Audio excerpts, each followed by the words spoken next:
IMP, you recall, is the molecule that was the branch between the synthesis of the adenosine nucleotides and the guanosine nucleotides. We're going to follow those reactions to make both of those sets of nucleotides in some detail here.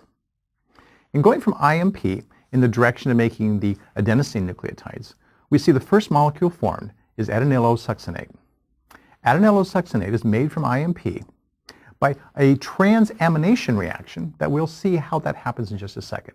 The source of that amine is aspartic acid. This reaction requires energy, and the energy comes from the hydrolysis of GTP to make GDP. Now, that energy source might seem, well, first of all, it's a little odd. We see GTP instead of ATP. Why is that the case? The reason that's the case is because GTP is a guanosine nucleotide, and the cell is trying to make adenosine nucleotides. And if the cell is trying to make adenosine nucleotides, in all likelihood, it doesn't have enough.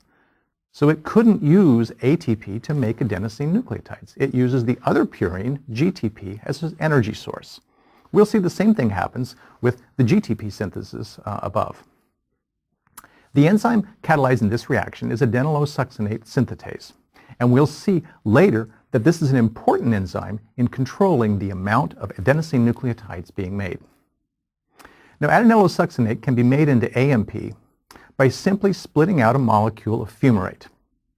You may recall earlier in the description of the synthesis of the urea cycle that putting an aspartic acid onto a molecule and then removing a fumarate result in a net transfer to the molecule of an amine.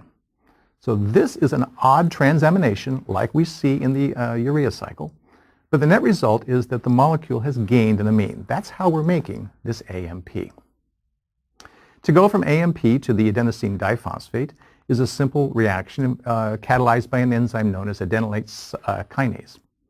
It requires energy of ATP, and to make ADP into ATP requires the action of an enzyme known as nucleoside diphosphochinase, or NDPK as people refer to it. NDPK turns out to be a very flexible and usable enzyme, because it will phosphorylate or catalyze the addition of a phosphate to all of the diphosphates, whether they're purines, pyrimidines, deoxyribonucleotides, doesn't matter. All of the diphosphates will get converted to triphosphates in a reaction catalyzed by NDPK. Well, that completes our synthesis to get to the adenosine nucleotides. Now let's follow the synthesis to make the guanosine nucleotides. In these reactions, we see now going upwards that IMP is converted into XMP. That's xanthine monophosphate. That's what the X stands for. And the first step of that process is actually an oxidation.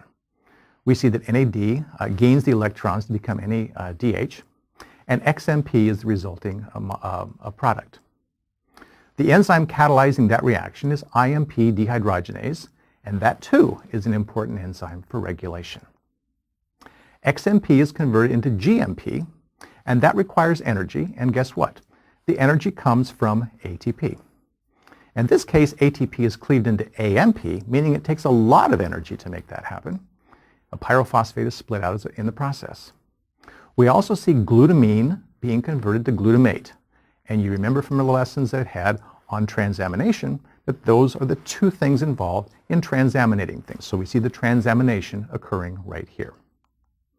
GMP is converted into GDP by GMP kinase, and GDP is converted into GTP by what? NDPK.